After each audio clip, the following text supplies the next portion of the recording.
Hi, friends. Welcome back to Unfeigned Christianity.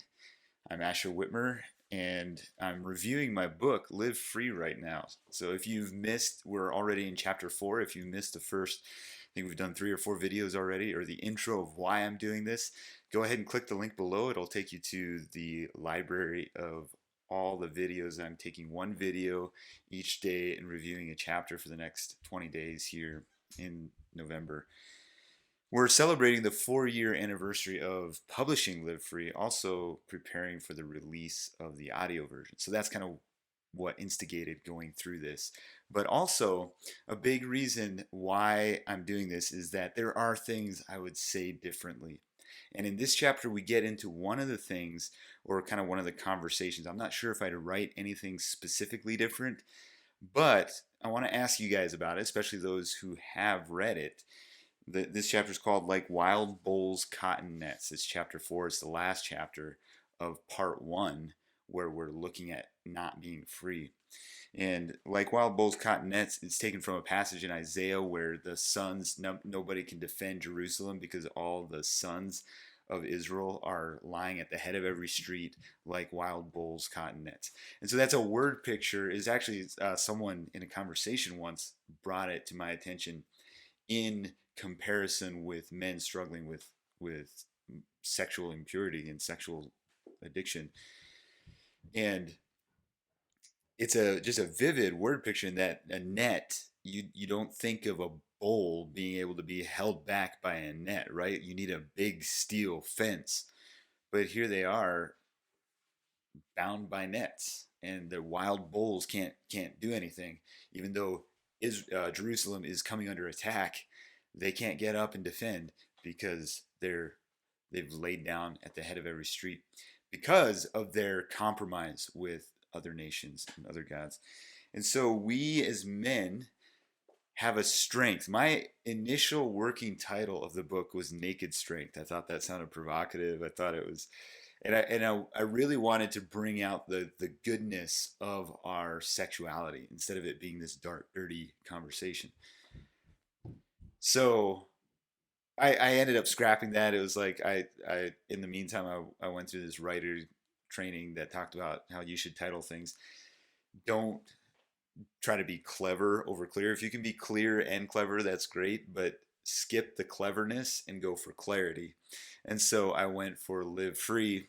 I'm still not so sure about my subtitle, Making Sense of Male Sexuality, because I don't know. Like, there's a lot about sexuality we don't discuss. And so I don't know if it's entirely. I was just like, how do I encapsulate? I'm not going to be like the only book you need for freedom or whatever, but just like, hey, it's a conversation. We're trying to make sense of our struggle with lust. Anyway, so I would probably do the subtitle a little differently if I had it to do over again. It was self-published, so I didn't have a necessarily professional editor who's got a lot of training in this. I had 3 or 4 editors working on it throughout the process, and they're editors, they're trained editors, but they weren't working for a publishing company or anything. But I'm glad I didn't go with Naked Strength.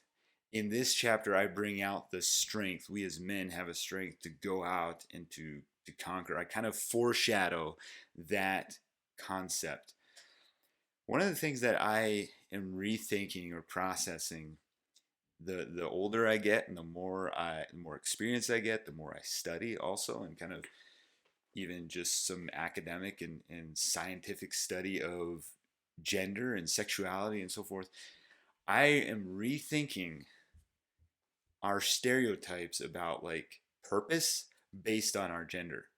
We have this notion that men go out and fight, women are supposed to be homebodies and take care of things. And there's a couple things. This I'll just reveal to you. The one thing that I know I would definitely say differently is how I talk about gender roles throughout this book. And I get into it a lot more in some of the later chapters. But that is the number one thing. I think I would also talk differently about. Uh, I kind of forget what I say, so I'm looking forward to reading it again. But as far as like singleness and how sexuality plays out, or even purpose plays out as single people, I think I would temper that a little differently, because my memory, again, it's been a few years since I've reread the book or even this section of the book, but my memory is that I think I probably ended up playing a little bit to the idea that like a purpose is to go be husband and care for your family and all that. And there it kind of leaves a hollow, I don't know what the word is, for someone who doesn't have that. Maybe they want that and they're not getting it. Maybe they don't even want that. And so like, is that wrong that are there other things that provide purpose? Are there other things we're made for beyond solely having kids, having sex with your wife, having a family? And I think not only has our culture sexualized relationships, but I very strongly feel the church has as well.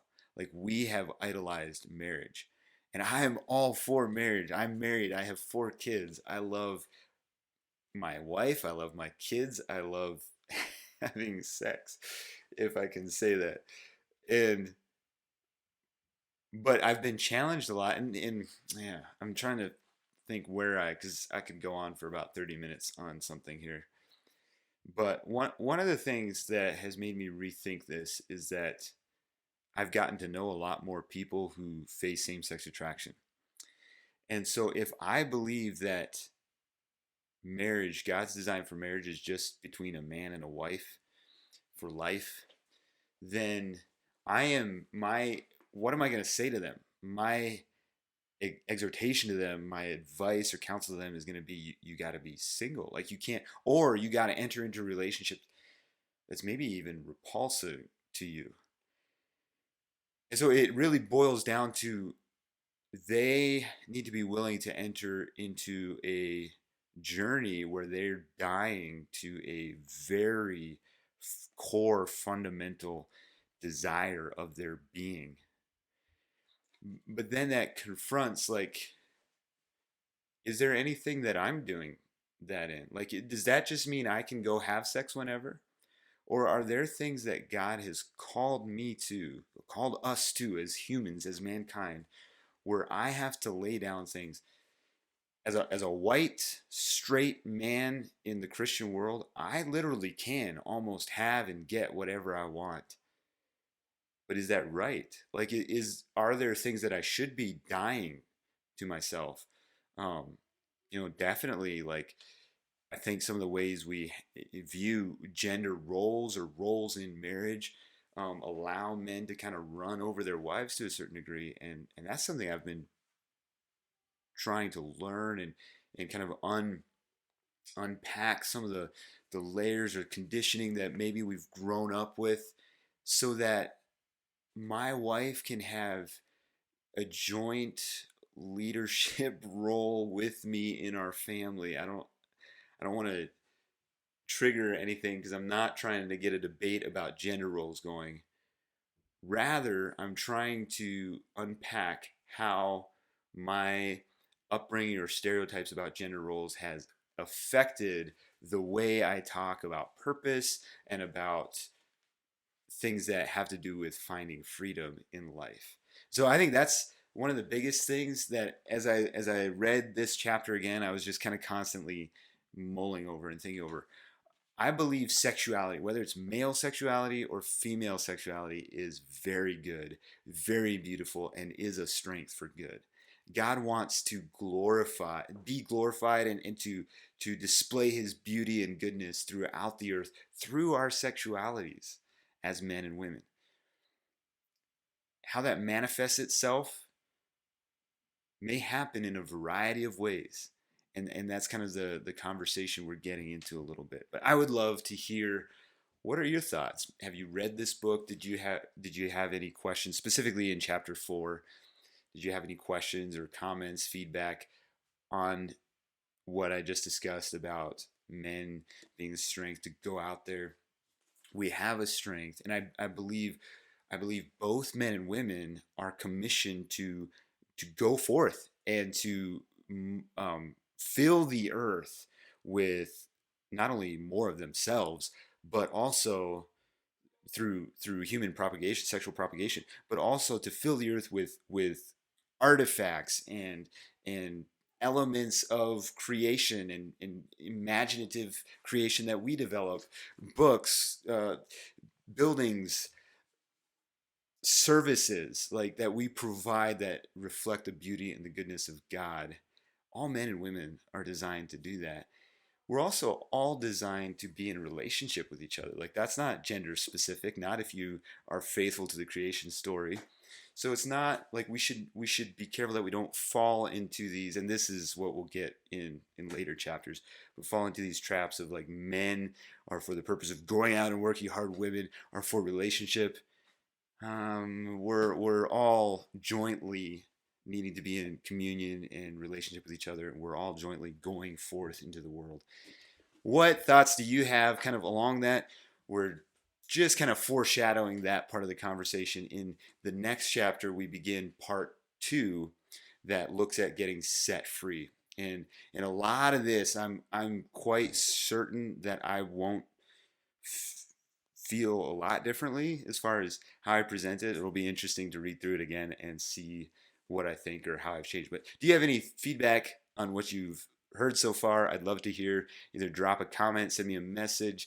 If you are listening to this on Apple Podcasts or any podcast platform that allows you to rate and review the podcast, I'd love if you could drop a rating or review. It could be good. Obviously, that's what I would love because then it helps get the podcast more visibility. But it can also be bad. If that's the honest one, I'd rather you do that because that allows me to know how I can better serve you as the audience and the broader community at large. Anyways, in the next chapter, we'll be reading chapter 5. Again, I don't know these chapters by memory. Chapter 5, let's see. I don't think it's fig leaves quite yet. One of them is fig leaves. Drinking from a well that doesn't satisfy.